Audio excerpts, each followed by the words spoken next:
right. Here we go.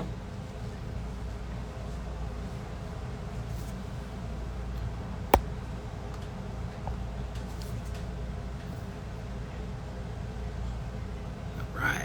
Hello, hello, hello. Make sure I got my volume up. Check, check, check.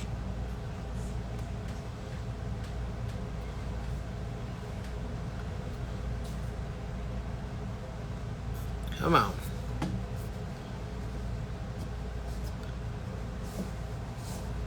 Hello, hello, people. Gotta so we can get Stirling in here.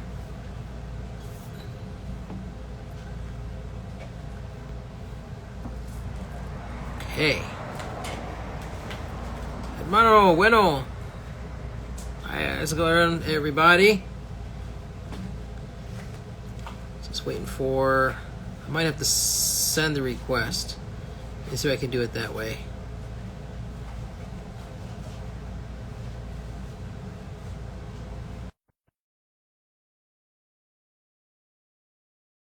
Can't hear me? Can you hear me, people? Microphone check.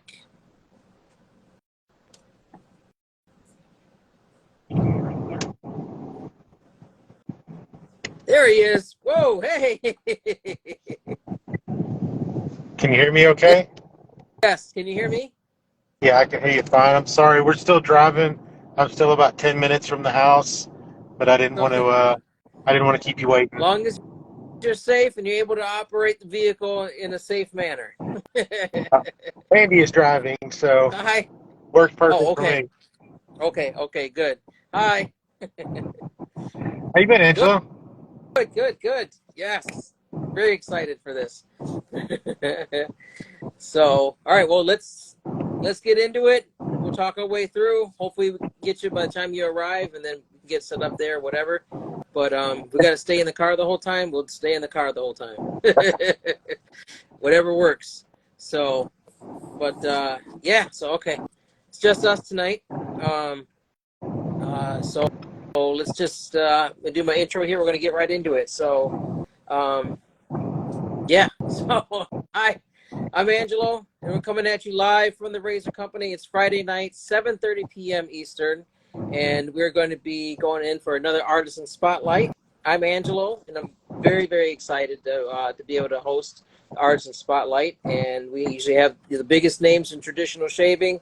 And tonight we have a great treat to have Rod from Stirling Soap Company. You can see behind me, he makes some amazing products, and been making premium products for quite a few years. And we're just excited to learn about everything, learn about Rod and Mandy if we can, and then just get right into it. So, but let's definitely get started. So go ahead, Rod. The floor is yours. Just introduce yourself, especially to any of the new people, and give us some insight about Stirling. So one question. Mandy's driving. Okay. To answer that, I'm not driving. The boys are asleep in the back, or two of them are asleep. The other one, I think, is playing on his Nintendo Switch. We had a Minecraft, sorry. We had a family get together this afternoon, about an hour and a half away at my brother's house, and we're getting home a little bit later than I anticipated. So, but I'm Rod. Mandy's sitting next to me, and we started Stirling Soap officially January 1st of 2012, but we laid the groundwork in 2011 after a yes. Oh, talking to him. In 2011, after a trip to Scotland, it inspired us to get sheep and take up soap making. And while the two don't seem connected, in our heads at the time they were, because we still keep sheep, and we still make soaps with sheep tallow. But she and I have been running the business side by side for almost 12 years now. Oh, wow. and we've enjoyed every minute of it. We've taken it from, something that we do out of our garage and out of our master bedroom and out of, expanded into a spare bedroom and then into a shop building. Once we moved from Central Texas back to Arkansas, where I grew up in August of 2014, and we were continuing to work out of the house at that point. And I think it was 2016 when we finally moved everything out of our house, and we had restored an old shop building on our property and moved the entire soap company out there. And actually on our YouTube channel, you can still see the old shop building. We have a walkthrough of that thing, and it's just looking back now from where we are to going back to and looking at that video 7 years ago. It doesn't even seem real to be where we're at now, because we've got such a wonderful space now. We've got a retail store. We just we just moved towns this last year, and opened up a retail store in a new town, Ooh, shut everything sweet.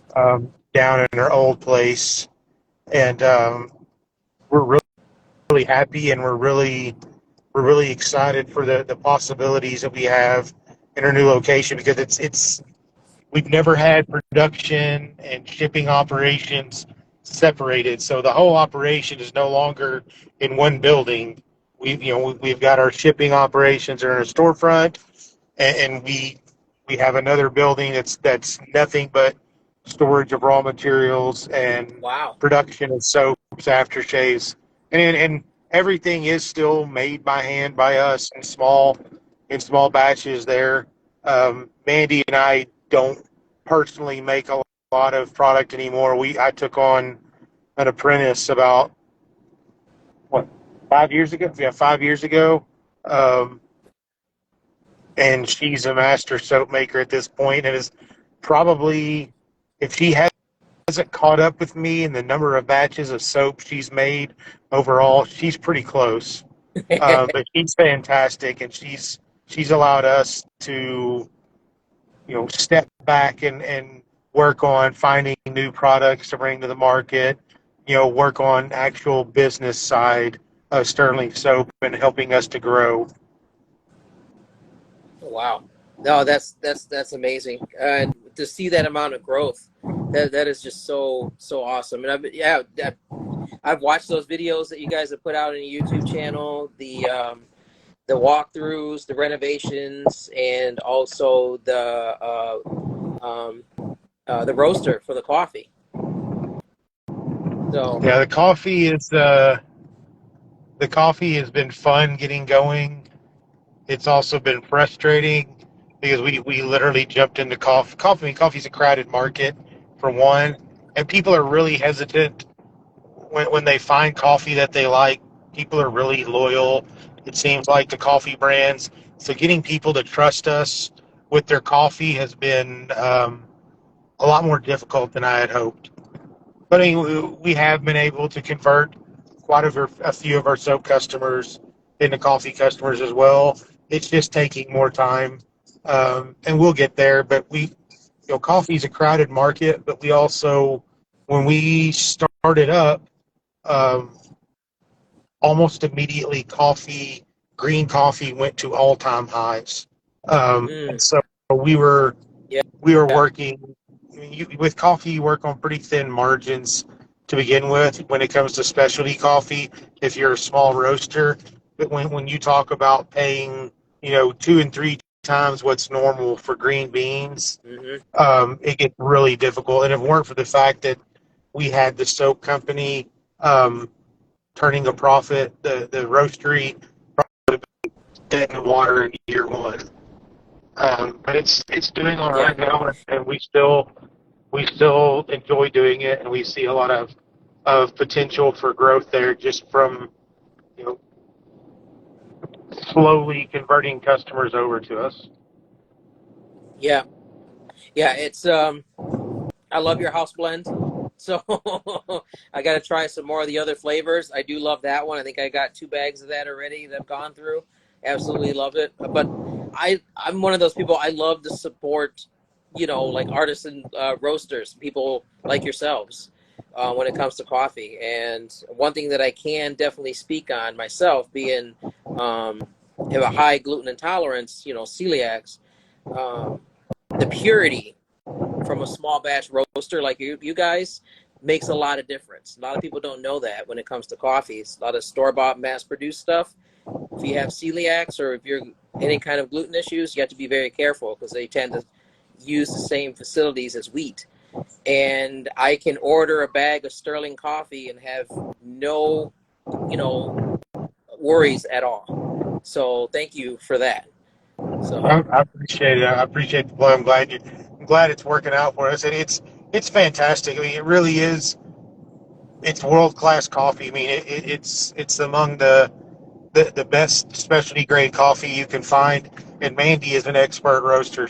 Mandy does all the roasting herself. She's fantastic at it. But it's just, you know, we don't go around to roasting competitions. We don't see advertising, just because to do that we're now, to be able to afford advertising, you're either lowering the quality of your beans or to afford it, or you're going to be charging $20 for a bag of coffee, and I'm not comfortable paying that, and a lot of other people aren't, and so it's something we're going to do. So our plan with the roastery is the same as with the soap company, try to keep our prices as palatable as possible for as long as possible, just slow, steady growth, and if it takes a while to get all right.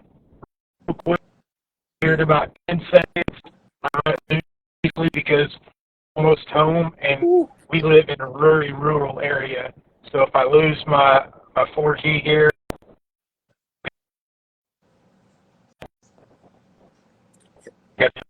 kind of losing your ride. Kind of losing connection from you, bud. Oh, man. Might be going through a dead spot. Oof. All right, hopefully we can get him back. Hello. There he is. Yes. I didn't know what was going on with you worried, tonight. Man. I thought it was Crystal going on with you tonight, so I was just out and about, just got in the door. Okay. Let me go get a stand here. How's everybody doing? Okay. Good. I lost connection with Rod. Oh. He's because they're driving. Oh, there you are. Are you still there?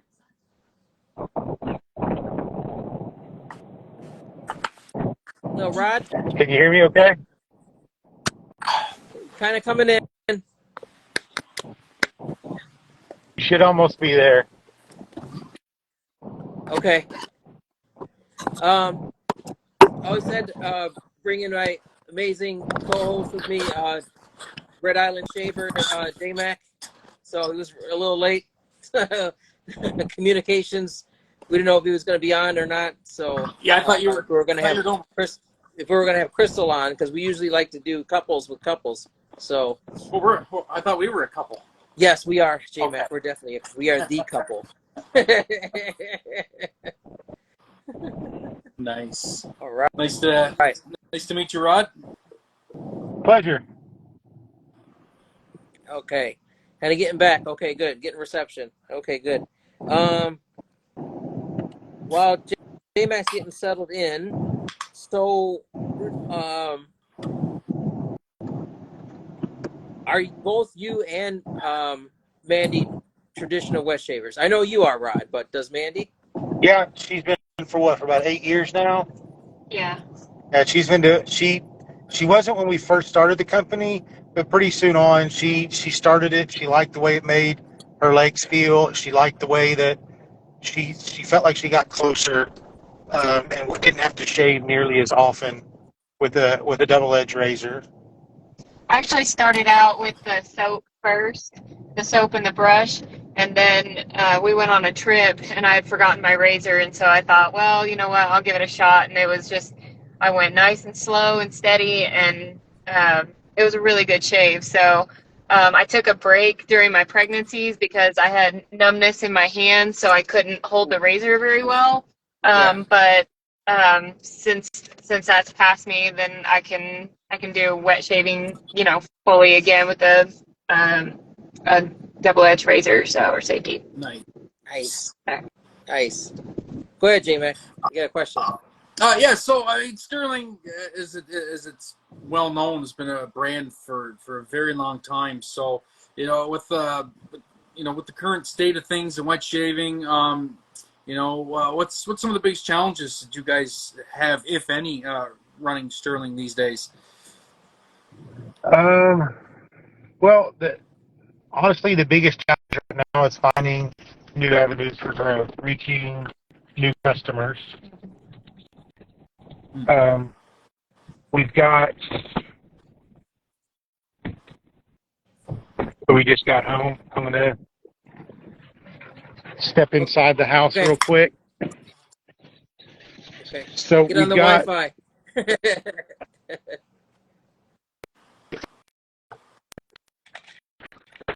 Sorry about that. I really do apologize for all of this because we had intended to be home a long time ago, and it just didn't work out. There you go. Okay, Coming can in everyone clear. see me now? It's all good. All right, It's all good. Yes. fantastic. Let me get this set up properly. Okay.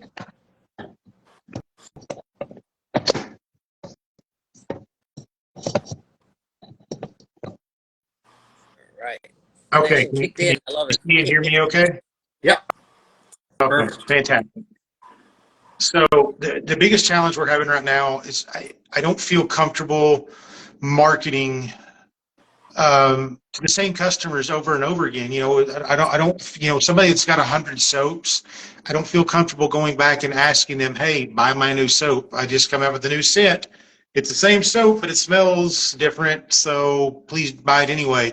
I'm trying to find a way to reach customers who don't know that wet shaving is an actual viable way to shave anymore. I'm trying to find a way to reach people who've never heard of wet shaving, who've never heard of Stirling soap. I mean, because the way forward, and I've said this for years, and I've still not figured it out. The way forward is mass marketing. You know, something, you know, that along the lines of Dr. Squatch. You know, people like that who can find ways to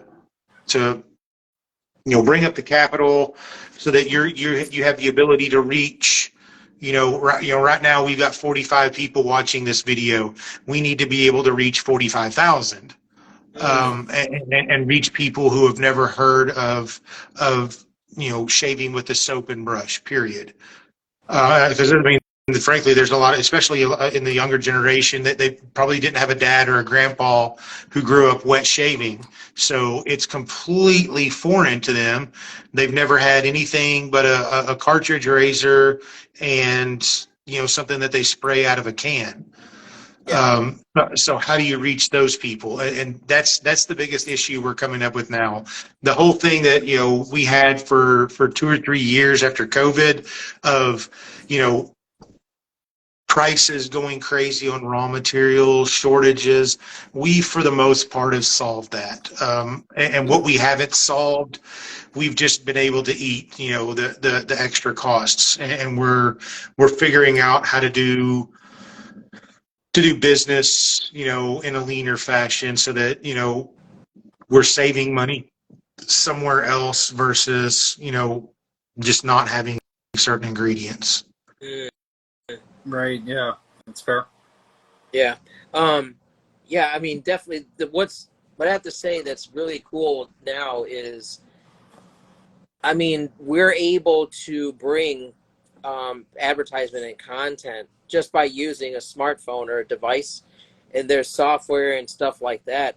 It's just being able to get it into the hands and faces of the people who, like you said, who are not in the hobby, in the lifestyle, trying to reach out to these other types of avenues, that's always going to be the challenge. Word of mouth, of course, is one of the biggest ones, always has been.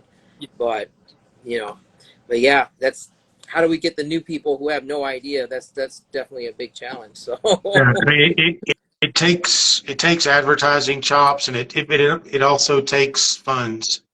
It takes money to be able to advertise, and we've not really done it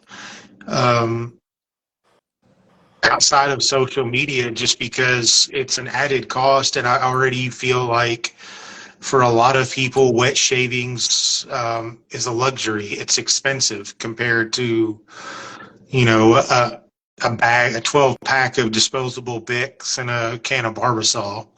So when you start trying to add in advertising dollars and making your product even more expensive, yeah, it is more expensive, but I would counter that though with the fact that a lot of the enthusiasts, like especially on the enthusiast side. So I mean, Instagram, YouTube is a lot of kind of where you find like a lot of the enthusiast side, and for most of us, it's not even about like shaving anymore. It's a lifestyle. Like it's a way of life. It's what we do. And most Yeah. people, and most of us, for the most part, we have no problems shelling out the money because, frankly, for a lot of people, this is really their main hobby. Like this is what we do. We shave and we're happy to spend a lot of money to do it because just we love it that much, right? So I guess in a roundabout way, like the Instagram community, the niche kind of really hardcore enthusiast community is a great place to get into. We've seen time and time again with a lot of artisans, and once they kind of get into this kind of subset of the community, then it's just people just go crazy and just spend, and then and we like to collect. yeah, yeah. for sure. The hobbyists started, they're the lifeblood of the industry. Without the hobbyists, 90% of us would have been out of business a long time ago.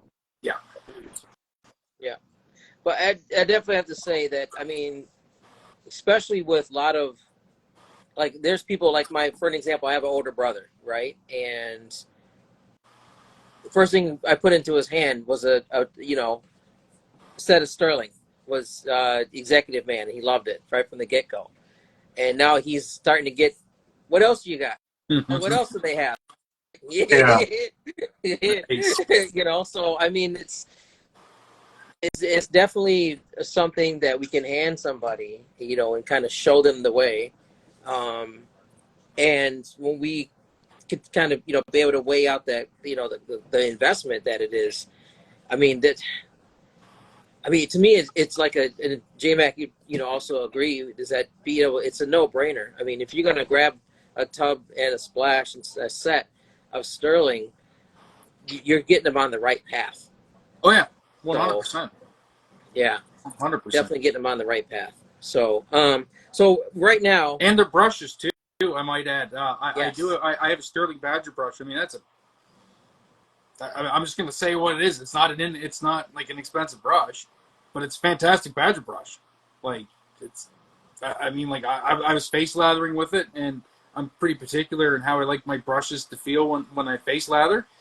And I've had a great many inexpensive brushes that I couldn't face lather with because they just scritchy and scrubby and they sucked. My Stirling one, it's perfect. So there you go, the whole shebang. Well, I love my little brooder. So I mean, to me, I love that little thing. Completely opposite, but I love that little brush, man. That is the perfect travel brush. So right now, talking about product, Rod, for Stirling, what is your number one seller right now? Say that again. You can't. We caught that for 1 second. Oh, what is your number one seller? What's your top seller right now? Executive. Oh, Yeah. Which one? Executive Man. Yes, nice. I kind of have a feeling it was. I think we released Executive Man, I want to say 2015, and it is every year it's been our top selling scent.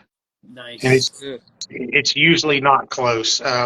Barbershop is our second best selling scent, and then usually Sharp Dressed Man will come in third place, and then some alternating combination of like Mountain Man, Haverford, and Deep Blue Sea after that.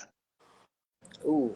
But Executive Man always outsells everything, and it's for a lot of people the scent is too light, but for most people it's exactly what they're looking for because it's not overbearing. I mean, it's a great scent for any situation, and it's not gonna, you're not announcing yourself to Carnegie Hall when you walk in wearing it. And it's the same thing for Adventus, which is what it's based on. It's it's a characteristically light scent, and it's good for just about any occasion. Yeah, I concur. It's Yeah. one of my favorites. Definitely have it's got for a reason. My older brother's got a set for a reason. Mine, I have to say, definitely is Duke, and for Crystal is Duchess. So we have the his and hers set of that one, Duke and Duchess. So yeah, definitely love that one. Go ahead, J Mac. You got a question about? While we're speaking on scents, any new scents in development for 2023 you may be able to talk about? Like any more dupes coming down the pipeline, or any original scents? So the last two original scents we did are on the website right now. They were for last Black Friday. Excuse me. They're the fresh and wet. Outside of those two, don't have any brand new plan for the of my own personal creations. That is simply because it takes a lot of time from start to finish to craft a scent. It's not as easy as just getting some essential oils or aroma chemicals and just throwing them together and swirling them around. We actually put a lot of research and thoughts into our original scents, and usually if we put the time into something, typically we get it right, and it's something that sticks around for a long time. There's very few of our original scents that we've just been like, nope, we're done, we're not making that ever again. But we have some new scents that we're going to be rolling out. We have a whole new Black Friday lineup that we've already 99% finished, finalized for this coming November. And we're also we're bringing back some of our old scents that people have been requesting, like Allighieri, which is based on Dior Fahrenheit, and Oro Valley, which was based on Ombre Leather by Tom Ford. Another Tom Ford scent called Fascally. So we're bringing those three back later this summer. Sorry about the signal, guys. I'm sure it's mine. I live in the middle of nowhere. It's all good. We're making. Am I coming in, Angelo? Am I coming in broken? Every now and then. Okay. Tell you what. Let me move closer to the router. If one of my boys wakes up though and they start screaming, my apologies in advance. All right. Most of us have. And one of them has woke up and he's begging for a Band-Aid. They always do. So it's funny. Kids are the same no matter where they are. My exact same. They're younger too. They get a little boo-boo. It's like, you need a Band-Aid. It's like they go on like like they're bleeding out or something. You look at it, it's like, Band-Aid for what? Like, what? Yeah, we go through Band-Aids like nobody's business here. 9 times out of 10, they're not even bleeding. Yeah. They just want the Band-Aid, and it's like, all right, whatever. Right. So, yeah. So think about stuff that's up and coming. I know you guys did probably one of the most sought after aggressive razors out there. So are you guys doing the razors again? I kind of thought I heard something about that or something. if I can afford my own CNC machine, I'd love to. It's just the high-end razor game is really, it's crowded right now.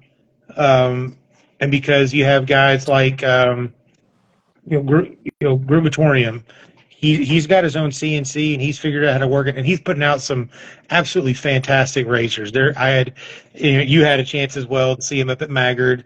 They're really unique. They're really neat looking pieces, but I can't compete with the prices of people who have their own machines to take my designs to someone else and have them do the CNC work. It brings the cost, it brings it higher than I'm willing to charge people for a razor. And so that's the main issue. That's fair enough for sure. I mean, we may eventually just eat it and do another run of them, just because we've had so many people are like, I've got to get my hands on one. Especially like the standard head. We've had so many people that are, um, we've had so many people that have tried the standard head either in a pass around or borrowed it from someone, and just got such a smooth shave from it that we've got people begging us to bring them back. So we probably will eventually. But anyway, that's right now that it's on hold. And that, And I want to say, hey, in case you didn't see my message, Cody, if you're still there, hey, dude, that's a buddy of mine that I actually he was a student of mine at Fort Huachuca, Arizona, and then we served together in Iraq in 2008 before he went on to Ranger School and become a way better Army soldier than I ever thought of being. But I just saw he popped in, and I've not seen him in forever. Nice. That's awesome. We're glad to have him on, man. Glad to have you on, brother. Rangers lead the way.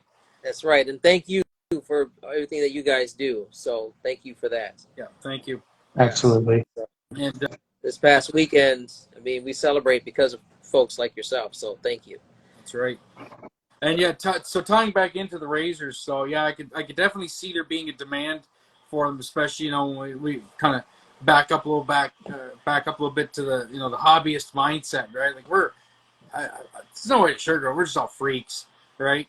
And I know how a lot of people think, and it's like so I could see that desire for a lot of shavers is like I want my Stirling Executive Man set in the shave of the day picture. I want my Stirling brush, and I gotta have a Stirling razor, and just gotta go all Stirling.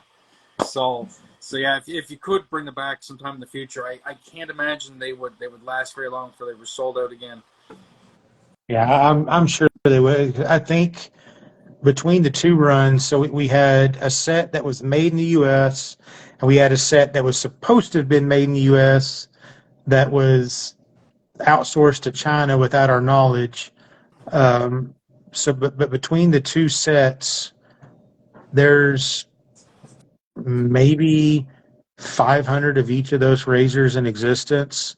So I mean, they're a pretty rare item, and we've had a lot of, let's say we've had at least that many people reach out again asking us to make them available again. But like I said, I'm not comfortable charging $250 for a razor. I understand it's an heirloom piece. Your grandkids could use it, but it's a lot to ask. Sure. Yeah.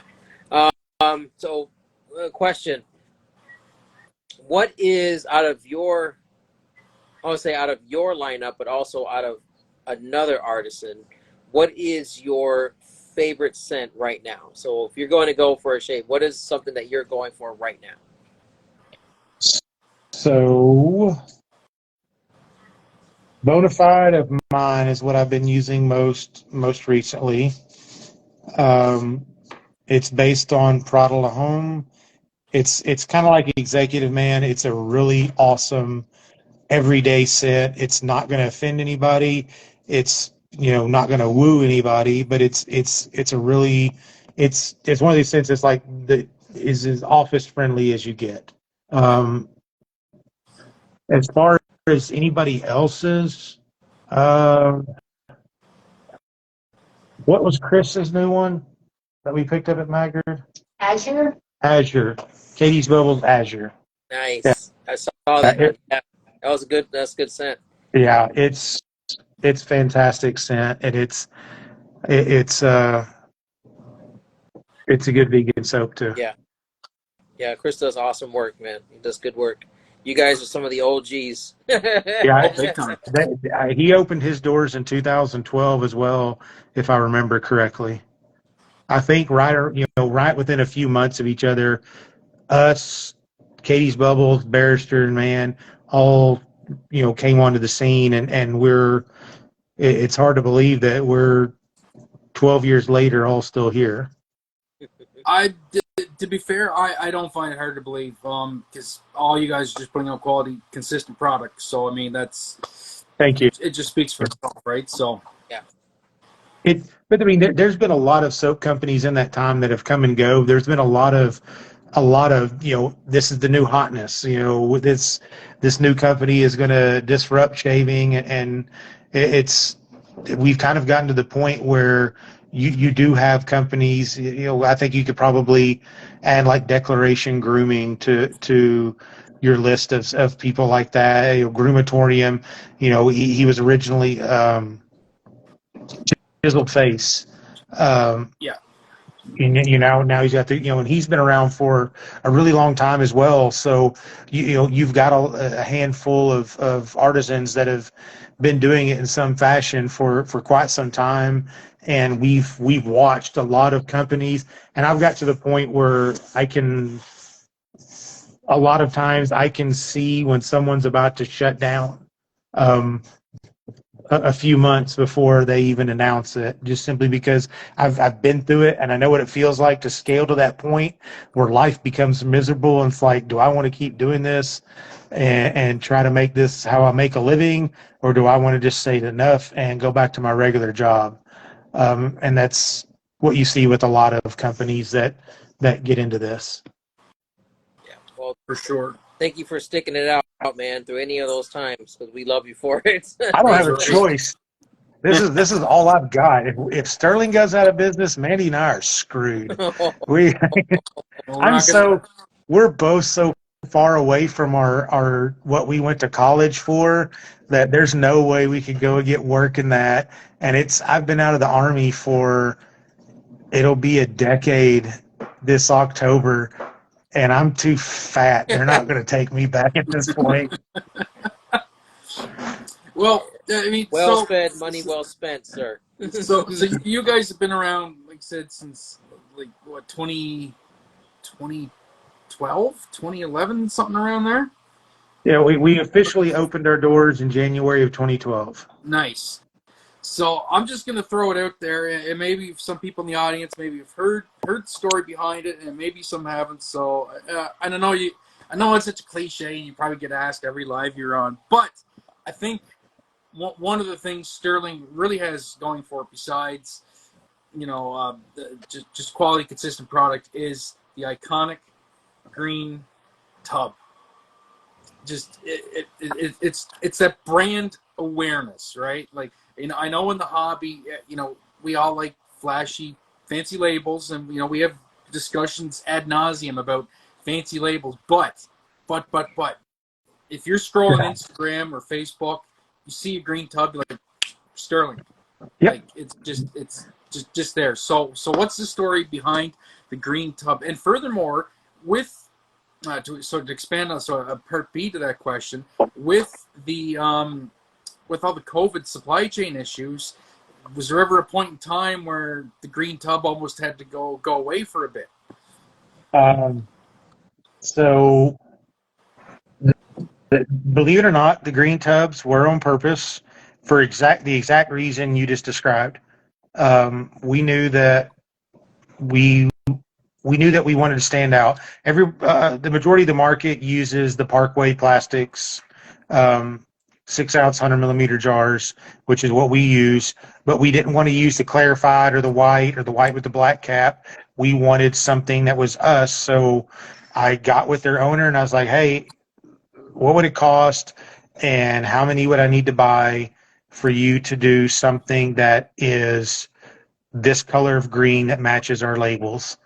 And so we worked out a deal, and that's where we got. To do it, We also get 5 or 6 different styles of jars from him now. We get a lot of stuff from him, and they've been really good to us. They, there's been times where I've wanted to wring their necks, but for the most part, they've been able to keep us going, and it's nice to be able to say that we're using American-made packaging.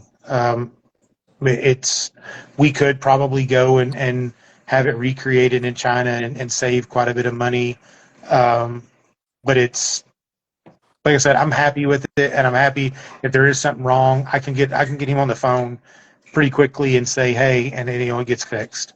But we initially, when we first started making shaving soap, we didn't put it in jars. We had sample pucks and we had refill pucks, and we sold labels and tins a la carte because we were really big into being an environmentally friendly company, and I didn't want to be having plastic jars. But the outcry around 2015 got so high that we had a lot of people complaining that why did everybody else has soap available in jars, why don't you? So we went ahead, and that's when we made the switch to get the jars. So back to the COVID thing and shortages, we've never really had an issue getting our jars because they are coming from Piscataway, New Jersey, and we've got a long-standing relationship. There might be times where I'm having to call and say, hey, I'm running low, I need you to get on this quickly. But we've never had an issue with shortages there. The issue that we had with packaging, the biggest issue we've had is our aftershave bottles, which we still occasionally have. So I buy our aftershave bottles by the 2 pallets at a time. We're getting them nearly 10,000 bottles at a time, and they stay on the pallet until we use them up, just because I don't want to run out, because we buy our labels in such quantities to keep our prices low that our labels are meant to fit these bottles. So if we run out of bottles, I'm having to go buy small batches of labels if we have to switch packaging. And so where we had our biggest problem was our post-shave balm and lotion bottle manufacturer. There you go. Angela's got them. We had, they basically, without saying it, without, coming out and saying it, they told us we were too small for them to mess with anymore. And so we had no choice. Yeah. What? Well, when you're dealing with massive cosmetic companies that are buying them, Yeah. 100,000 at a time, me placing an order for 5,000 bottles is pretty small. So we originally started with the Toddles, the upside down bottles that you have in your, yes, that one.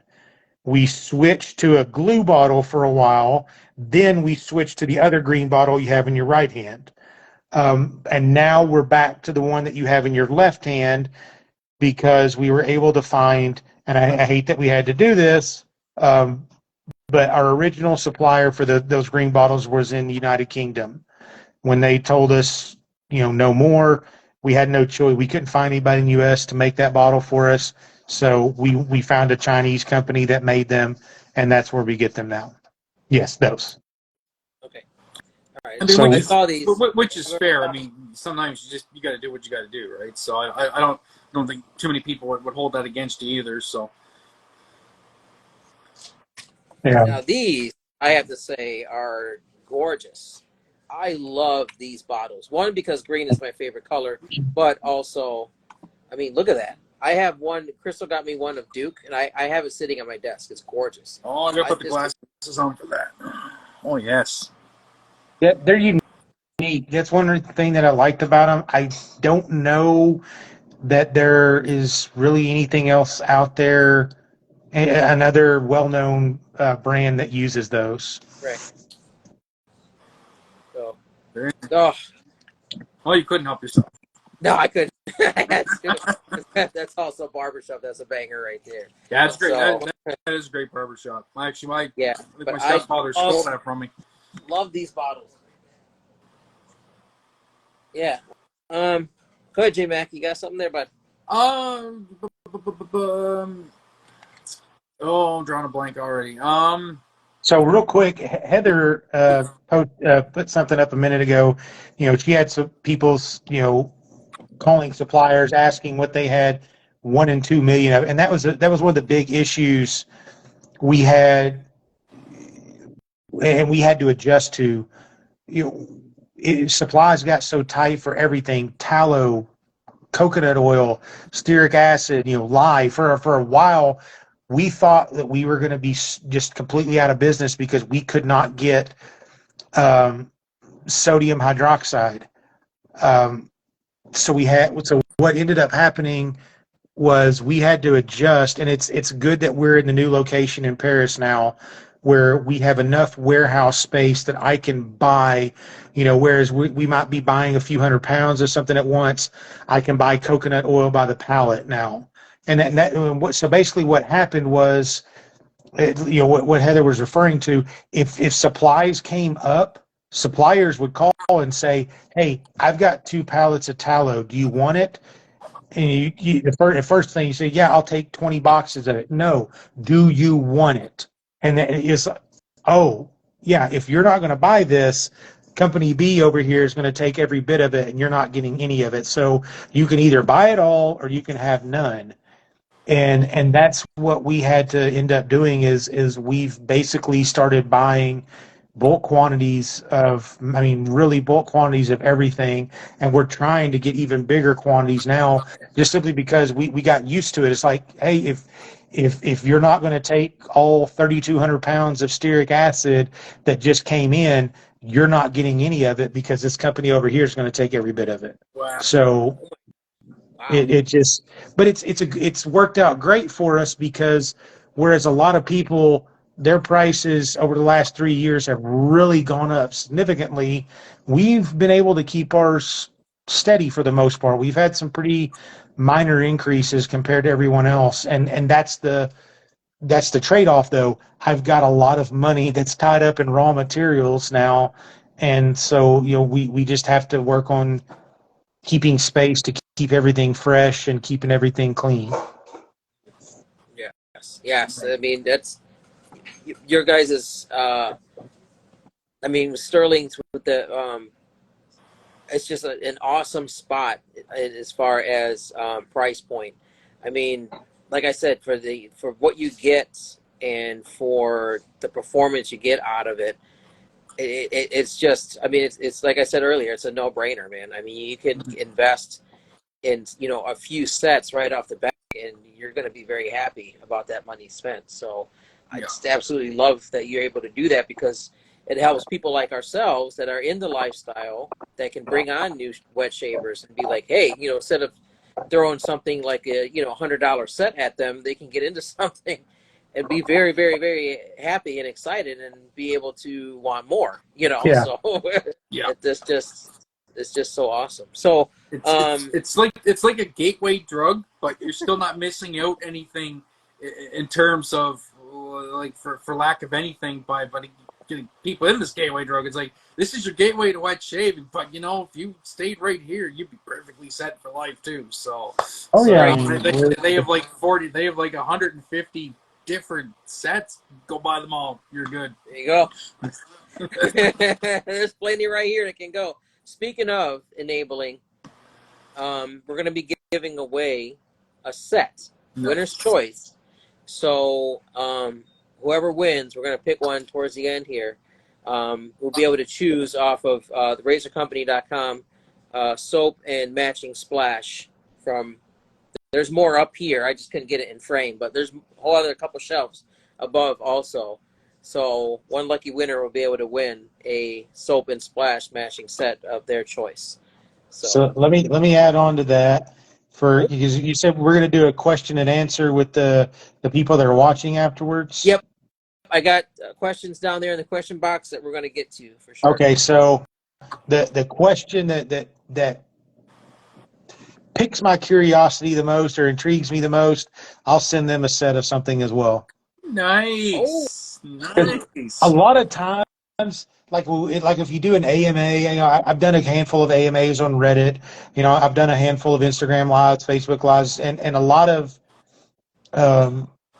times you go through the same questions over and over and over, and and I'm perfectly happy to do that because honestly, to be frank, not to sound like I'm fluffing myself, but Mandy and I've got a pretty unique story of how we built Stirling from nothing. Walking away from, I would be retired from the Army right now had I not chosen Stirling instead. And a lot of the stuff that we've gone through to get to where we're at.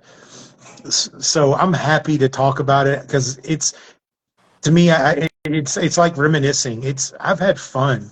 This has been a 12-year journey that I've really enjoyed for the most part. Not saying that there's not been a lot of, valleys in those peaks, but I enjoy talking about it. But a lot, like I said, anyway, back to the original point. I'm rambling now. A lot of the times it's the same questions over and over, and you don't get a lot of unique questions about things that you weren't expecting, or just questions about me and Mandy in general.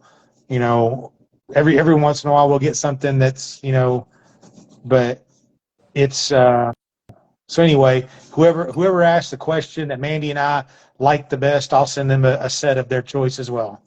Well, we do have a pretty intelligent audience, so why don't we dive into those questions, Angelo, and see who's the most intelligent of them all.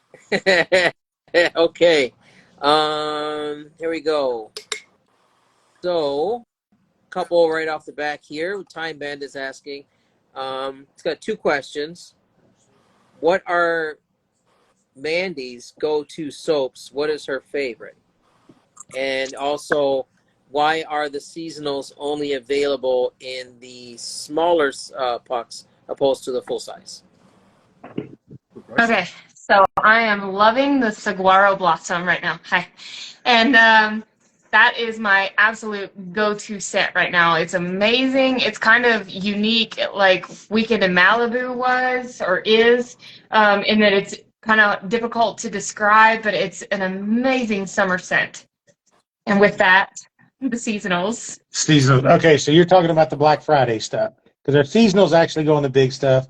The Black Friday stuff we do in smaller sizes because it's a gamble every year. So basically, we used Black Friday as a testing ground. Since that I'm, like there's some sense like Haverford, I knew right away, the first time I smelled Tom Ford Tobacco Vanilla, I was like, that's a banger. That's a full-size soap right off the bat. But there's some sense that you're not sure. Some of them, you want to take a risk, and it's easier to say, hey, buy this 3-ounce soap and this 2-ounce aftershave that are, at a lower price. Try them out and tell me what you think about them.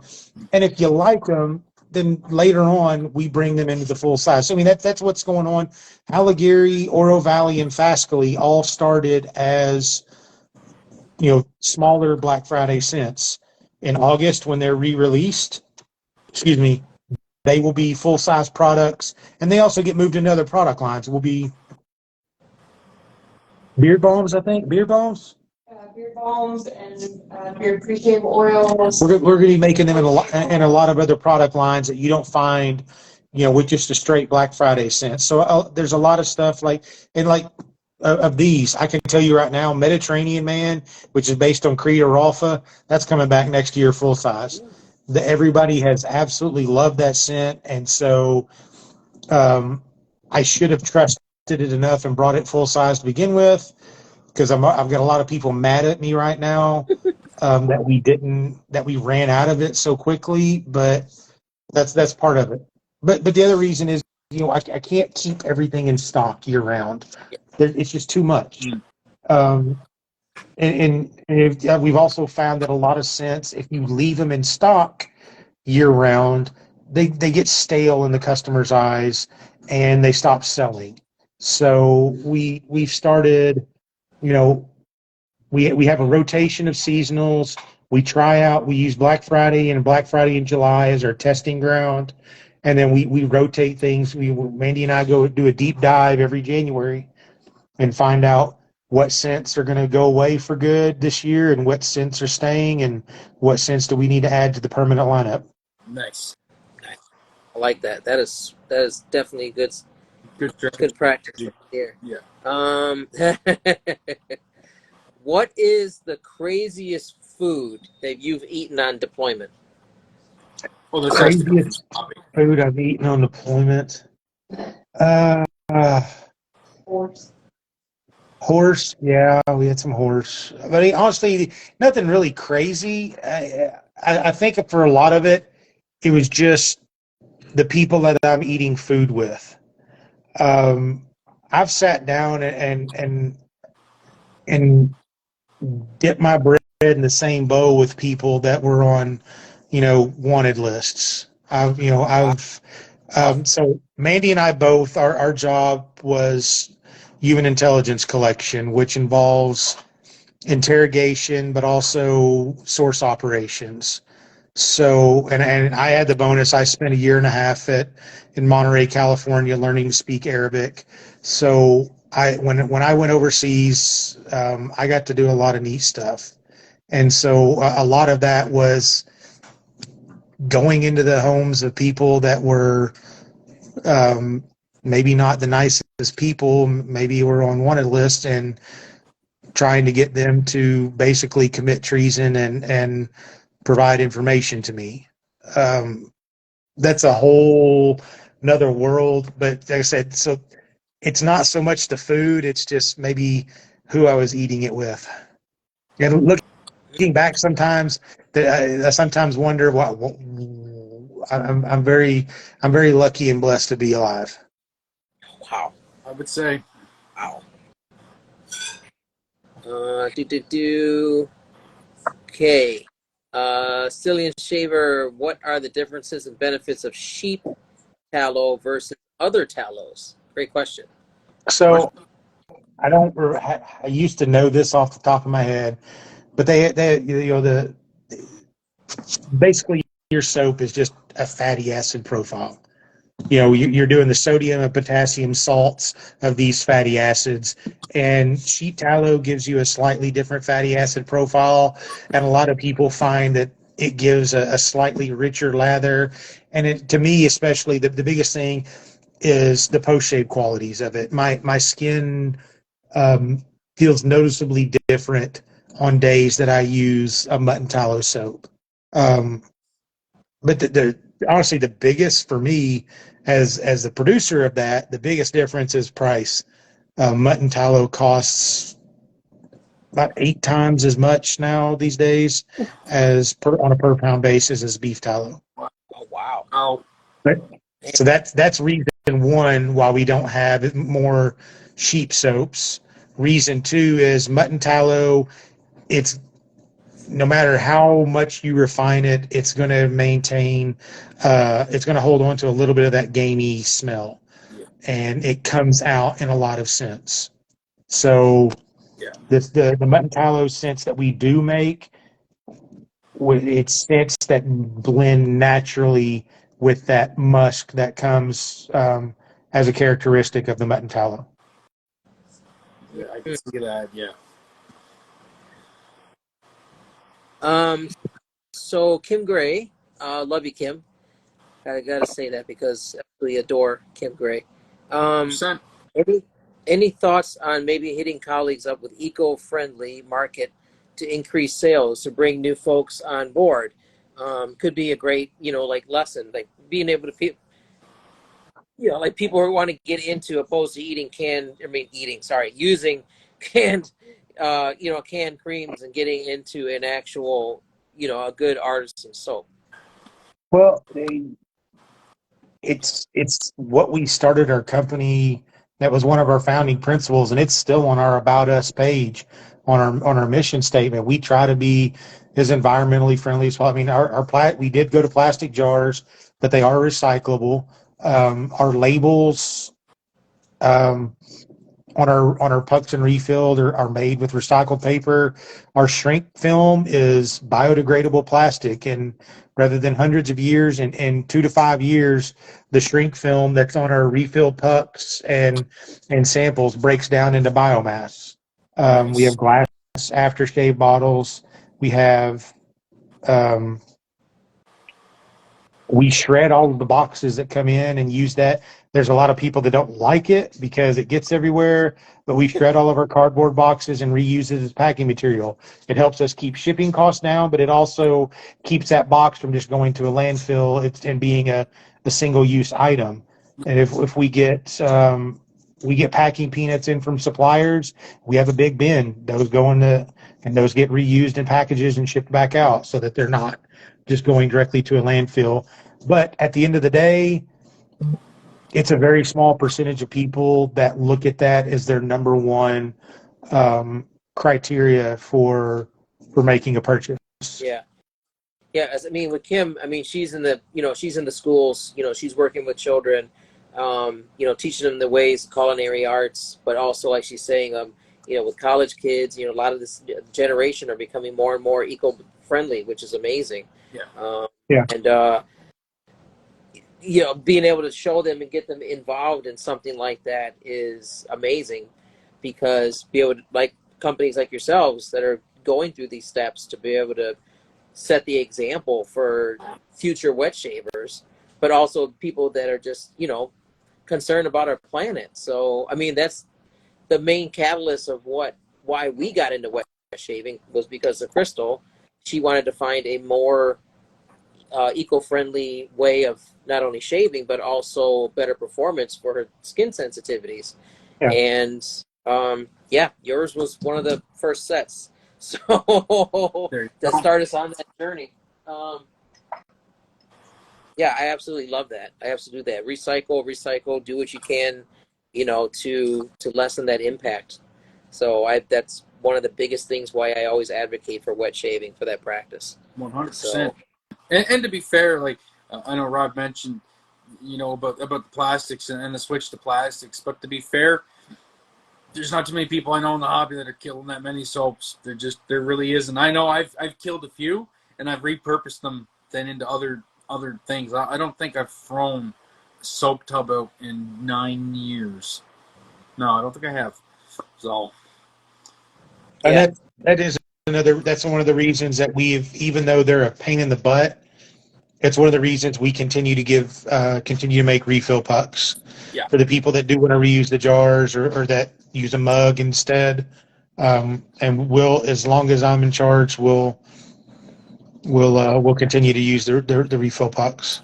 Yeah, and it's a great idea, yeah. Because if you go through, say, a tub of Executive Man, you can just order a refill puck and put it in the tub, and away you go. Yeah, and I love this, that you can buy your jars, the smaller ones too, because I use those for so much stuff. So the what are those? The 3-ounce ones, the little ones that you have? Yeah, those. I love those little, because I use those for all different things. My one daughter, she use it for change. They're everywhere. Loves them. So Ian had a couple different ones here. One, yes, Rod, like most of us do, DJ, married men, we would definitely be lost without our wives. He said that we probably would be lost without Mandy. So 100%. But so two things that DJ is asking: what scent are you most proud of, and what do you enjoy more, originals or landing a dupe? So, second question first, originals. It's a pretty cool feeling to create something from scratch that really doesn't exist and have people get the scent and have people enjoy it. Like someone on here earlier commented about the Gatlinburg being spot on, and Gatlinburg was originally made for a customer of ours. This was back in our early days. He wanted something unique for his groomsmen. They were getting married in Gatlinburg, and so we sat down and kind of hammered out what we wanted it to smell like.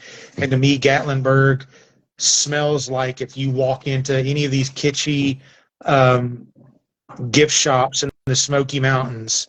So you've got the natural scents of everything in the Smoky Mountains around you, but you've also got the potpourri, the pine cones, and everything else around here that they're originals are definitely definitely my favorite thing to do. It's just, like I said, it's hard to do it because there's been times where I've tried to craft a scent. I did one for Dirty South Wet Shavers, I want to say 4 years ago, and it was an absolute failure. Um, I let them basically give me the scent notes without a lot of input, and it was just stuff that I could not get to work, and it smelled like straight vomit. No matter how hard I tried to make the scent notes go together, and so it's and I failed for a Facebook group, and they crowdsourced. They put out notes and let people vote on them, and that's what the soap was going to be. And I tried for months, and a dude got really mad at me when I said, "I'm sorry, I'm out. I can't do this anymore, but I'm not putting out a soap that smells like this." It was just bad. That's unfortunate. I mean, and I can see it happening too, right? Because people just be like, "Oh yeah, this and no, this, and this. These are all my favorite things," and then you end up with something like lime and tobacco and I don't know, like you get that. sandalwood and I mean, mango. we get some. I mean, I entertain every scent request. If it's something I think I'll sell, I'll do my best to make it. And if somebody sends me a scent request, I thank them, and I'll put it down on my list, which is hundreds of scents long, and eventually I'll get to them, and some of them get crossed off almost immediately. I think you'll get stuff, like, oh, my grandpa had he had an old farm in just outside of LaGrange, Texas, and there was a wet weather creek in the spring that would run through it. And on a morning, if there's somebody been burning fire the night previous, and maybe if they'd shot a deer and were cooking it, you'd get that smell. You think you could and it's like, dude, come on, why not just say, hey, yeah, there's just certain things I cannot do, but you don't say that. You're just like, I appreciate the suggestion, and it gets crossed off the list pretty early. But there's also been some that have been suggested to me that I thought were just absolutely stupid and have turned out to work pretty well. Like Texas on Fire, that was a crowdsourced scent on her Facebook. And while there's just as many people that absolutely hate that scent, there's plenty of people that love it, me included, because it reminds me of our old place outside of Killeen. When they would be the electric company would come through and bulldoze all these Texas cedar woods into these giant piles so they could put their new lines through and then burn these things, and it smells just like that to me. So it brings back memories to me. But for somebody else, it's like, it smells like an ashtray got left out overnight. So it is what it is. Well, a couple of people are commenting. I know Dougie was saying about Satsuma. Love that scent, especially with this time of year right now. Boat drinks, instant classic. Love boat drinks. Yeah.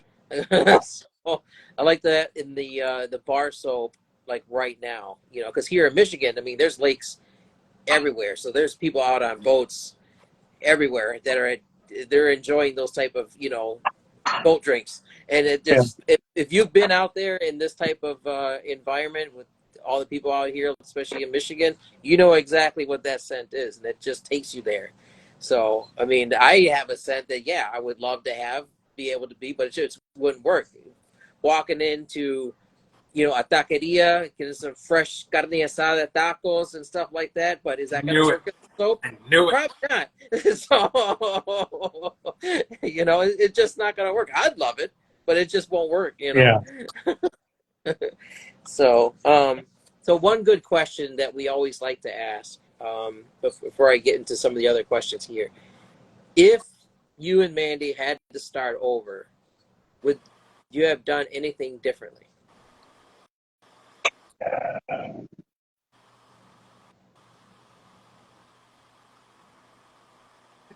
We would have hired. Yeah, she nailed it. We would have hired employees sooner. I sacrificed a lot of my oldest son, so a lot of his younger years. There'd be days where I didn't see him except through we had a baby gate that was curved where you could come into the soap making area, so he could crawl out there. Um, and I could see him and he could see me, just literally because I worked from the time I got out of bed until 11, 12, 1 o'clock at night, and that would be the only way I saw him. You'd eat standing up over a sink, and step out the sliding door and relieve yourself off the back porch, and then come in, wash your hands, and immediately get back to making soap and shipping orders, because that's simply what we had to do at the time to keep the company afloat and to keep things going. But we held on to that probably a year longer than we needed to, because I was scared, I guess. We were scared, maybe. We didn't fully trust that we were onto something, and that the growth that we were showing was going to continue. And so we were like, we got to keep doing all this, and we've got to stash away as much money as possible. I mean, 'cause after I got out of the Army in 2013, we didn't have health insurance. We didn't have any other jobs. It was Stirling soap and nothing else. And for a good 2 years there, we went through some pretty lean times where, had it not been for the grace of God and the love of my family and help from my family and her family, we would have folded up shop, because we weren't making enough money to continue to do this. But once we didn't fully trust it enough to say, okay, we're doing enough. We need to bring on employees now, so that we can have somebody help share the burden, or just know we're going to work ourselves into the dirt, and not stop working until this thing's big enough that we can take a breath. And looking back now, it was stupid, and it was maybe not selfish, but it just wasn't the right move. We should have brought on help earlier, so that we weren't having to take time away from our relationship as husband and wife, but also take time away from our son when he was younger, and which he's turned out fine. He's a wonderful kid, and I give him as much time as I can now. But that's my biggest regret. I can definitely appreciate the thought process, though, because it is a big leap to go from, husband and wife team and toiling, like you said, like 16, 18-hour days making soap, to then, bringing on employees. So now, you're responsible for paying that person's salary and, worrying about their well-being too. So, I mean, I can appreciate that. That is a gigantic step, right? Yeah, it's nerve-wracking. My first employee, our first real employee above the table, not someone that we were just paying cash to help us out, was Kurt Fehrenbacher, who is the son of the guy who does our label artwork.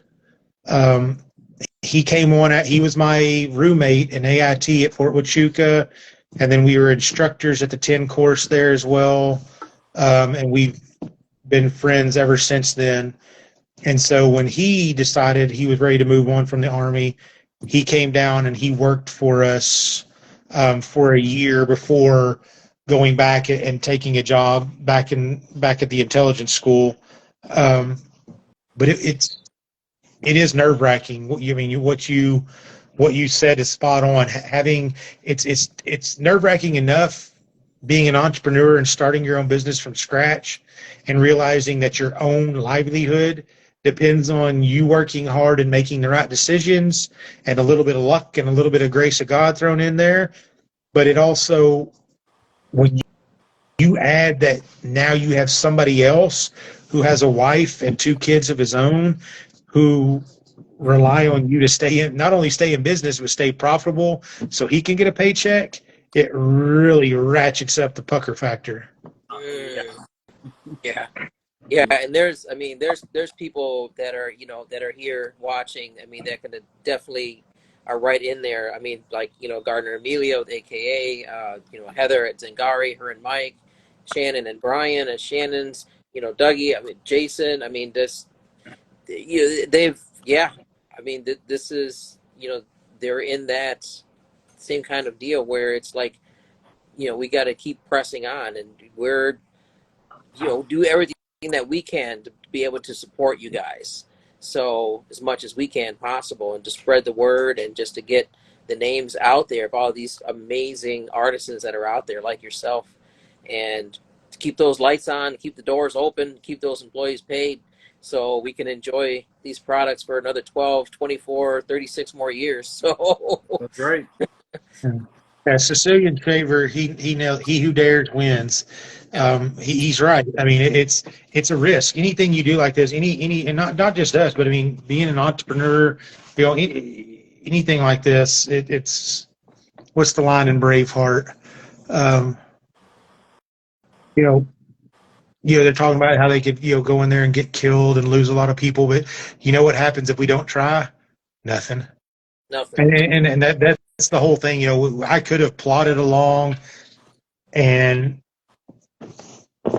decided to stay in the Army for the rest of my career and eke out a retirement, but I wasn't happy, and I was looking at having to leave Mandy for another year and also leave our newborn son, and it was, taking a leap to say I'm going to walk away after 12 years. It wasn't easy. I mean, it wasn't easy, but it was, you trust in your abilities, you trust in God, and you trust that you're going to be able to come out better on the other end, and you make the leap. And I'm very happy that we have you. I'd like to think we're moderately successful. We'll probably never be, extremely wealthy or anything like that, because I mean, we're still. Yeah. I mean, we're still making soap by hand, so there's only so much you can do with handmade soap. I mean, until you've got the machines to. Oh, Go ahead. Sorry. No, I was going No, to go say, ahead. Carlitos was saying, like, there's people that he knows, because he's in Puerto Rico, and then there's Spanish people in Spain that are using Stirling and absolutely love it. There's a new person on the scene, Lady Wet Shaver. She's in Alaska, and she has Dutch's everything. So from Stirling, I mean, from the soap to the, the bar soaps and everything, and they last. She's a boat captain out there in Alaska doing it, using Stirling soaps and telling the people about it. So all different sides of the ponds, man. Yeah. That reach is just phenomenal. That's right. So we're going to keep doing what we can to spread that word. I tell you that much. 100%. Let me go through some of these real quick. I mean, people are talking about, Ramblin' Man. Sterling Spice I loved that one. Yeah, that's a great one. That's a great take on Schulten Old Spice. Yeah, me and Gin and tonic. Jay Mack are big Spice fans, so Old Spice fans. Gin and tonic, that's a great scent. Yeah, Yes. So, would y'all like to hear the story of how Gin and Tonic and Texas on Fire came to be? Because I imagine most people have no clue. I would love to hear it. Does anybody who's listening remember how Gin and Tonic and Texas on Fire came to be? I don't recall, no. I'm still new. What was that, Mandy? 2013? Yeah. So 2013, we just started showing growth. Because right after I got out of the Army, and I still maintain, you can call it the hand of God, you can call it divine providence, or you can call it blind luck. But so Mandy, at the time, she was working as an IT specialist on classified systems. Her job went away because of Pentagon budget cuts. A month later, my papers came through. I was able to resign my commission, and I was out of the Army. And we had nothing but Stirling soap. And our profit the month before had been about $300. And not many people, you can't live on $300 in the United States in a month. No. The very next month, our sales, what was our sales? $7,000? I think so. $7,000 in that's not profit, but that's $7,000 in retail sales and revenue for the month afterward. And it was just like, wow. you know, we can do this. We can make a living off of this. Um, you know, we still had a way to go before we were profitable to the point that we were comfortable, but just knowing that we had that. But anyway, so right about that time is when we started getting popular. Our soap started selling, and we were I wouldn't say targeted. We weren't targeted. Anyway, it's Mandy. We had some people who were very enthusiastically pushing our soap on Badger and Blade. Excuse me, I shouldn't have said that. On a certain web forum for wet shavers. And what happened was we had a moderator put out that, you know, if you're shilling for companies, you know, in response to someone's post about Stirling, if you're shilling, you're going to be banned and all this other stuff. And so I reached out and let them know, hey, we're not paying anyone to do this. You know, I know who this guy is who made the post. He's bought 30 of my soaps already. He's just really excited about Stirling. If you'd like, I can do something. And he's like, well, you got fanboys coming out of the woodworks. I find it hard to believe that you're not having people shill for you. And it turned into just a massive hullabaloo, and went way further than it needed to be. But for me, there are very few things that you can do to me in life anymore to piss me off, but impugning my integrity is one of them. And it's one of those things that's probably a good thing that it happened over the internet, because that's one of those, you know, getting punched in the mouth type situations for me. So anyway, that entire thing blew up, and I was afraid that, oh my gosh, we've just tasted success as Stirling, and we're about to be buried because the biggest forum in wet shaving has basically put us on their hit list. Oh my gosh.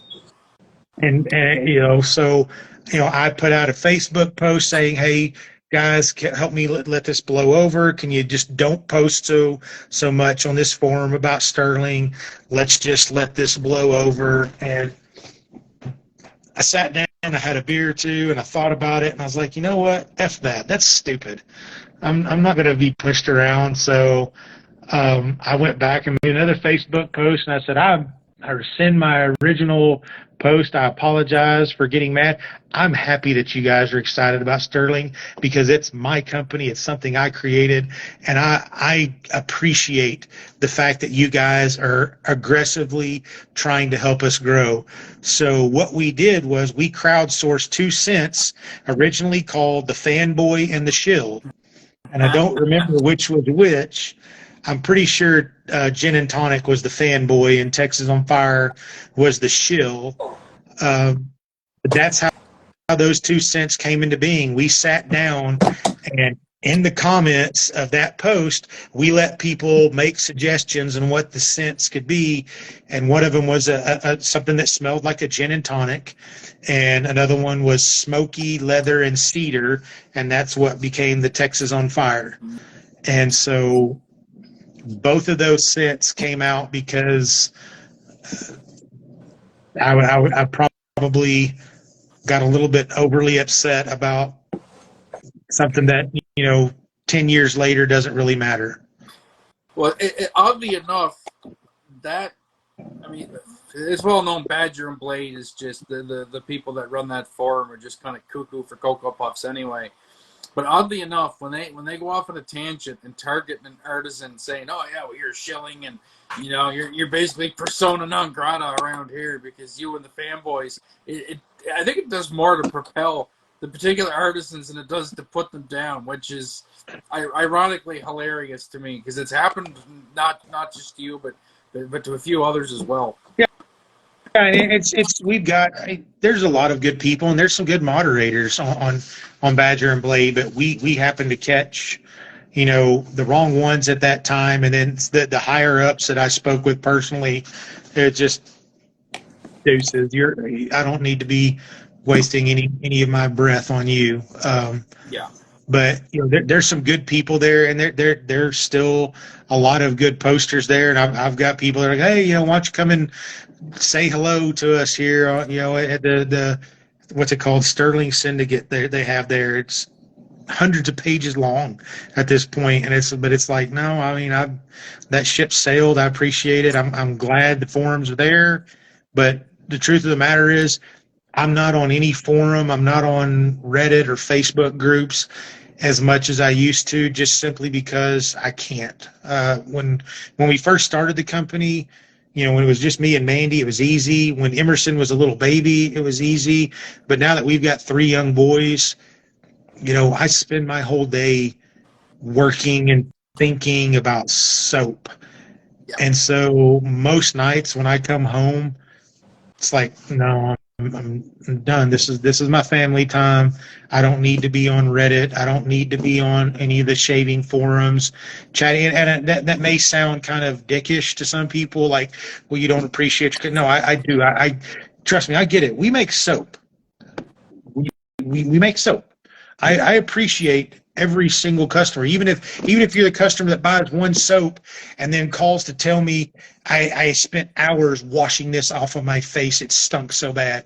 I still appreciate the fact that you bought from me to begin with. Thank you. Yeah. But like I said, at the end of the day, when I come home, for me to sit down with my phone and do anything or peruse Reddit or shaving forums, it's taken time away from Mandy and I's relationship, and it's taken time away from my boys are.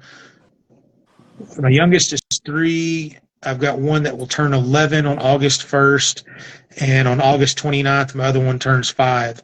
So I mean, this is prime time, and it's one of those things. It's one thing I'm not willing to budge on. I get people all the time, why don't you ship on Saturdays? Or they might email me on a Friday night, and they're mad because I don't respond until Monday morning. It's like, dude, I'm sorry. If that's a level of service you need, I'm not going to be able to provide that, because your sale is not as important as my family. And if you need, a 24-hour service, go to Walmart. Yeah. Yep, Yeah, I respect that. that's that balance that you need, because you have to have your family time. You got to regenerate. You have to have you time, and enjoy the stuff that you make. I mean, that's it right there. You got to have that time to give to them, but also to yourself. And you have to have that balance. I mean, there's people out there, and again, the artisans that are watching as well, like Heather and Zangari. She's like, in the question box, she said, that she was very thankful for you, for your kindness when she was first starting, and also she asked the question, if you were going to Italy. She said, please, are you going to Italy? Please do. So I want to so bad that we can't do it this year. I've already told Marco and Nico that if they do it in subsequent years, we're going to make our way out there.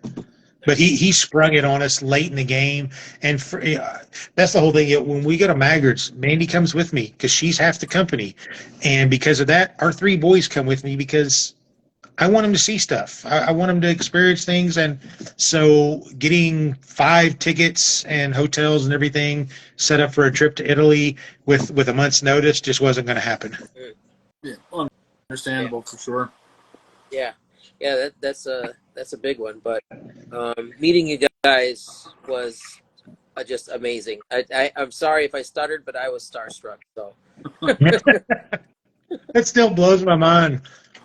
It was but I mean, that's why we do the Maggers meetup. That's why we do the Instagram lives, because honestly, on a Friday night, I would much rather be sitting on the couch with Emerson playing Fortnite or something, or running around at the creek throwing rocks, or I need to mow the lawn. But it's like this is stuff that I enjoy doing, and it has to be done, because the wet shaving community does enough for us that artisans have to understand. You have to nurture it. You can't just go in a shell and just because there are some that are like that, and I'm not trying to denigrate them, but I think it's the wrong path to go in a shell and just be like, you give me money, I give you soap and aftershave, and that is the transaction. Well, no, I mean, it's more than that. It's a community. It doesn't exist without the community. So it'd be foolish not to take the steps to nurture it. Yeah. Yeah, 100%. Yeah. We definitely appreciate being able to take the time out of that, family time to hang out with us. And I always extend this out to people. In the events, if you're ever open, we do a live shave and chat, just hanging out Saturday mornings at 9 a.m. Eastern time on the Razor Company on our Instagram. So if you ever feel inclined and want to hang out with us, we would love to have you both, or if either one of you or anything. It would be an honor. So, Yeah, I'll definitely join you for a live shave one Saturday morning. I can do that. yeah, we would definitely love it. We would. Oh my gosh. That So, yeah, J Mac, you got to be there. So we need Yeah, man. You know for it. sure. All right, well, let's do the giveaways then, I guess. And, Yeah, let's get into it. I know there's, oh my gosh, it's like, I have to say about, this is probably the most amount of questions that I won't be able to get to, but if, I would have to say if there's anything forwarded or anything like that, I mean, they can reach, to directly to you guys, message you on through Instagram, email, anything like that, for Stirling. For me, the easiest way to get to me is rod@stirlingsoap.com or info@stirlingsoap or stirlingsoap@gmail. Those all go to my inbox. I'm not on social media as much as a lot of people, so and I try to get on there and go through messages, but there are sometimes I unfortunately miss those just because I'm middle-aged and really not. I don't know. Customer service through social media is a bit of a foreign concept to me, and I need to be better at it. Yeah. Well, then, like I said, if there's we schedule a Saturday, get a hold of me, or get a hold of Jason, and we can have more people throw questions at you there too. Okay. So Yeah, absolutely. Because I know there's a ton of good ones that I did not get a chance to get to, but so what we do is we pick a number, the amount of viewers, one number, and that person wins the giveaway. Now, you said that you had a set. How we were going to do that one? Yeah, I'm going to need to go through and swipe through all the questions. How much time do we have left? Yeah, I mean, it's a couple minutes. That's up to you. So, did you want to ask the viewers a question, and if they can guess it, is that it? Well, no, I no, he was was going to say, I mean, if there's other viewer questions that we haven't gone over, I mean, if y'all need to go, I'm totally fine with that. But I mean, if y'all wanted me to get to some more questions, like I said, we're home for the evening. I don't mind to sit here and answer questions as long as people have them. Yeah. Okay. Well, let's do the giveaway first. Okay. As far as the one for Jason, so this is be a Stirling set, a soap and splash matching set that's available on the razorcompany.com. Winner's choice. So 1 to 64. Pick a number, Rod. 1 to 64, 9. Oh, thank you. easy one.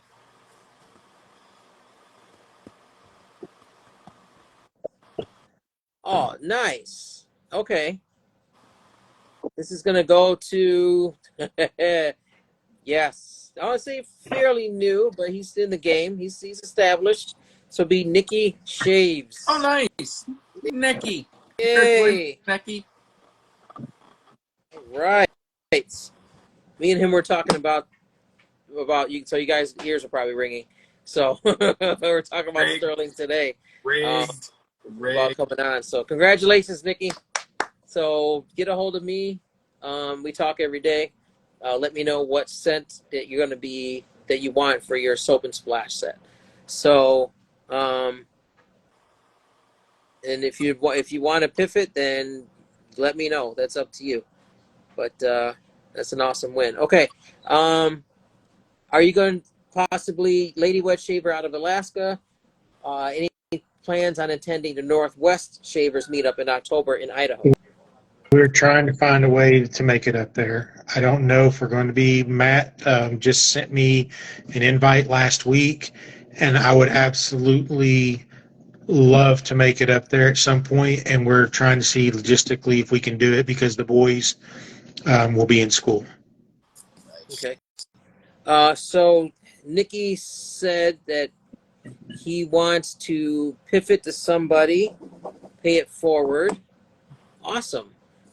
So he says he's going to give it to Lady Wet Shaver. Nice. Nice. Congrats. New in the game. So besides Dutchess, you can get another set to go out there on the boat with you in Alaska. There you Yes. go. Awesome. Way to go, Nikki. That's a solid move. We love to see that. I mean, people, they see new wet shavers out there and they want to get them hooked up. That's the way to do it. Yeah. I love that. Thank you, Nikki. Thank you, Nikki. So, Lady Wet Shaver, get a hold of me and let me know what set. Is Ramblin' Man, so Time Bandit loves Ramblin' Man. Was it original or was there a story behind it? No, it's a customer request. We had a lot of requests. It's based on Creed Himalaya. It was a scent that we had when we get to a certain breaking point of, hey, do this scent, hey, do this scent, do this scent, do this scent. Once I reach that threshold, it's like, okay, we're gonna do this scent, and that's how Ramblin' Man came about. They wore me down, asking for a Creed Himalaya clone. So there we go. And all of our Creed scents. So if it says something man, it's based on a Creed scent. And to clarify, gentleman is not something man because it's gentleman, all one word. Sterling Gentleman is a unique creation, but Ramblin' Man, Island Man, Mediterranean Man, Sharp Dressed Man, Mountain Man, all of those, they're all based on different Creed scents. So if you see something come out, thanks, Heather. If you see something come out that has man, it's something based on a Creed scent. Nice. And probably something that we've had a lot of requests to do. I love it. We are degenerates like that. Oh yeah, yeah, we are, and we love our Creed scents for sure. So, AKA Brushworks, the fellow Michigander, Gardner and Amelia. What was the most memorable, fulfilling day in your company journey? Let's say so far, but also what was the most challenging?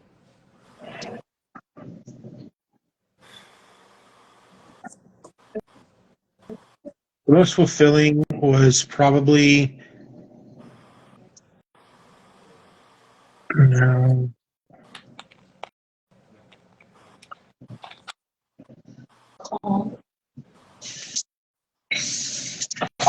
from a sales standpoint,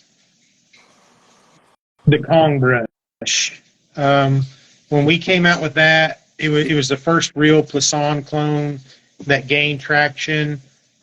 Chris Bailey of the IMCDB channel and Shave Busta, both in that same week, had bought that brush and did YouTube videos on it, extolling the virtues of how it was a Plisson killer. And we did more sales in the next week than we had ever done in any week prior to that. And it was just, that was where we hit that feeling. It was like, okay, we can really start seeing growth here. Because at the time, it was me, Mandy, and Kurt. We had Kurt as our one employee, but at that point, it was like, hey, we can really start to see growth. But personally, for me, it was when we started offering healthcare to our employees. Just that was a milestone for me that made me feel like we're legitimate at that point. Yeah. I mean, that was actually just last year. Mandy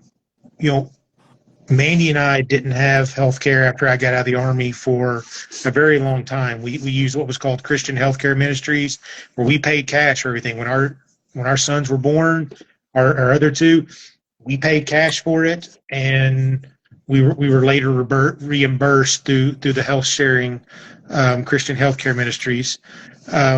So for us to be able to say we got to the point where, as a company, we could afford not only that to have employees, but to have employees that are paid well and have benefits, and it makes you feel like you're doing it for more than just yourself. Yeah. It makes you feel like, hey, I'm not just some jackhole who trying to make a quick buck. I'm doing my part to take care of people, Right. and it was a really good feeling when we had people that that brought that on, and it's like some of our employees had never had health care prior to that, because you're probably not where we're from. Some of our listeners or people watching may know where we're at. I mean, rural Arkansas. I mean, it's like a lot of other rural areas. I mean, it's drug problems, methamphetamine problems, massive amounts of poverty, teen pregnancy, and just a lot of despondence. It's not exactly, our cost of living here is low, our cost of doing business is low, but there's not a lot to this area, and so to be able to provide that for people who, most of our employees don't have college degrees, and being able to say, I'm not just providing for myself, but I'm helping other people provide for themselves and provide for their families. That's fulfilling. So Right. on a personal level, that's our most fulfilling day. Nice. Our toughest day, was when we came to the realization that we had to leave Boonville, which is the town that we were in until we moved to Paris, Arkansas, about 30 miles away. When we came to that realization that we could no longer stay there and grow, and it was going to be a painful process having to extricate ourselves and move the entire company, it was hard, because we built a lot of relationships. We had put a lot of money into an old historic downtown, trying to revitalize it and trying to create something that we thought that we would be proud of and would make people around us proud to say was there. And we realized that, my ego and hubris had gotten in the way, and that we were going to lose a lot of money getting out of this situation, but B, that I had made some pretty bad missteps that led us to this place to begin with. It was difficult. It still is, because we still own some buildings in Boonville. We've got almost all of them sold, but we took a lashing selling them and getting moved to our new place.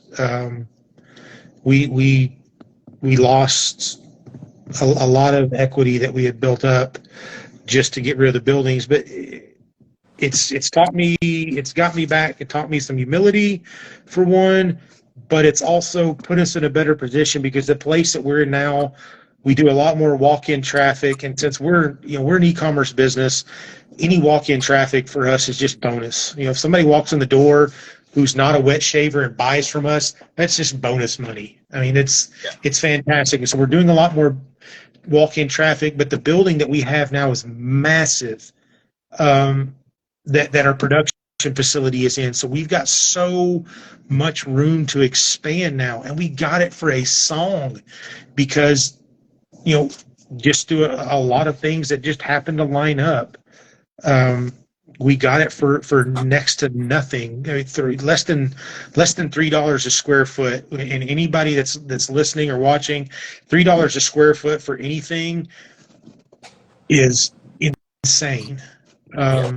So we're in a position now where we can really focus on bringing in new products like the pomades, conditioner bars, new liquid body soaps and stuff like that. And we can really work on expanding our lineup and expanding Stirling in general, whereas we couldn't in our old location. And so while it was extremely difficult having to leave everything that we had built there, I mean, it's ended up being for the best anyway, and we're in a much better situation now. Excellent. Nice. Yeah, that is awesome. And seeing those, those renovations, the stuff that you guys are doing in those towns, I mean, it's just awesome. Yeah. The roastery, I mean, all of that is just amazing. And seeing you guys put your heart and hard work, and then giving people, like you said, the ability to get health care, being able to get into a position working for some amazing people. It's just providing those solutions to people is just so commendable, man. Right on. Yeah. Right on. 100%. Thank you for that. Yeah. Yeah, I think they actually do got to wrap things up because they got to close up the shop, but also kick me out. Okay. Time to I'm go. sorry. I didn't mean to. I'm sorry if I rambled. Sometimes I have a tendency to do that. Oh my gosh, I could sit and talk to you for hours, That's and right. I'm sure people would want to. But yeah, they're getting anxious over here. So, we have some Sorry, visitors Jason. here from out of town as well. A couple people from across the pond from over there. What's that one place called? Oh yeah, Canada.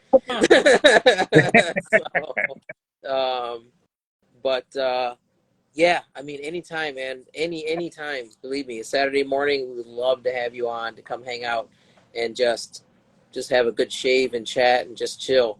So it would be a definite honor. So for sure, let me know. Absolutely. And I said I'm gonna go through after this gets posted.